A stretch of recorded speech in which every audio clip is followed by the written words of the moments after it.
Hello, Steve White, Steve RC9. Well, since there's so many people I know just wanting to know what I think about this tour, I just have to say I'm glad she's doing the tour. The Madame X theatre tour was such a disaster. I didn't even count it as a tour. I considered it not a world tour, but like not a proper tour, like a promotional tour. It was that awful. And I'm glad that's not her last tour. That's not her last, big hurrah, because that would have been a sad end to one of the greatest, touring careers of any artist, musical artist in the history of the universe. So I'm glad it's not the last tour. I'm glad she's doing this tour, because even though I'm sure the dancing will be worse, if you saw her performance with Maluma, it was woeful. But people are just going to be there for the music, for the songs.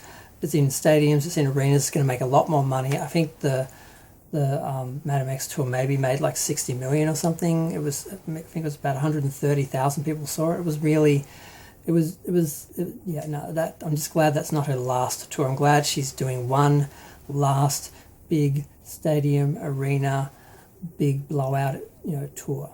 So I'm glad she's going out for bang, because I think this will be her last tour, because I can't imagine anyone will fund her to do a regular tour of her latest album, which whatever album she has out, won't be Taylor Swift, So I think her days of doing concerts to promote albums and basing all the music on the latest album are done.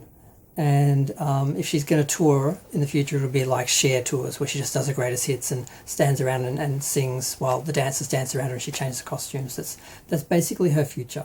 And that's okay. Cher's done that for 20 years and we love her. So I'm not attacking her or anything. I started off the video being positive. It's like, I'm glad the tour's happening.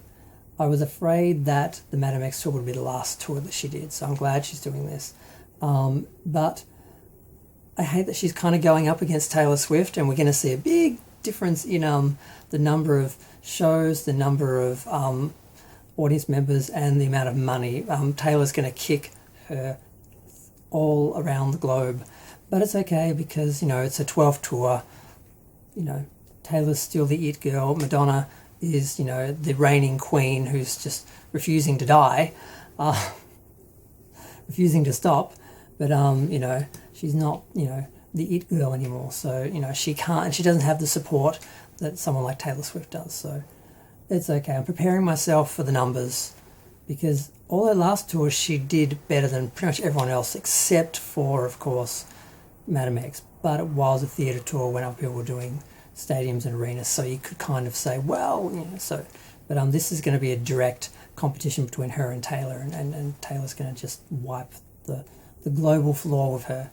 But I just hope she can find a way to do the old songs in a way that fans are going to enjoy, because usually when she does her old songs, she changes them so much and makes them just sound like her latest material that they're barely recognisable. And that's not what people are going for. People are going for the old hits as they were. And the good thing about that is, for her, it's less work, and she doesn't have to try as hard with the dancing and the performing so much, because people really just want to hear the songs.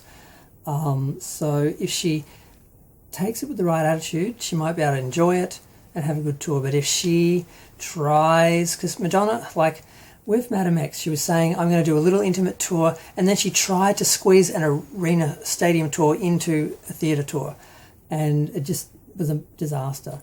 If she tries to, do her new material, because they said she'll be covering all her material from her first album, 1983, up to her latest Madame X. I'm like, no Madame X. We don't want any Madame X.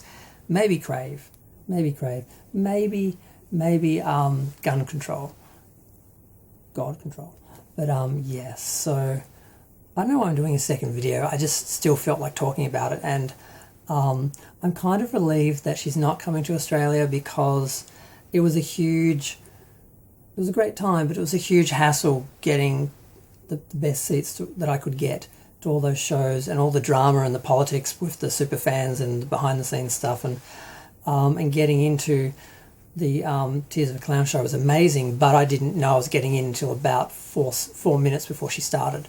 So that was all it was all a nightmare. It was great, but it was a nightmare. I don't know if I can go through that again. I don't think I'm as passionate about her performing as I was then, I don't think I could do it. And I don't want to do it, halfway. And I don't want it to be not as good as the other tour. I sort of just want to have this one great tour that I had when Madonna came and leave it at that, rather than run around the world, spend a fortune. And last time, every show on that tour that I was planning to go to, the first couple shows, the last couple of shows, the shows in London, every single one of them were cancelled. So had I spent all that money on tickets and flights and everything, I wouldn't have seen a single show anyway. So I'm not prepared to play that game of Russian roulette with Madonna again. So yeah, I'm going to go. Feel free to share, like, comment, subscribe. Let me know what you think of the tour. This is what I think of the tour.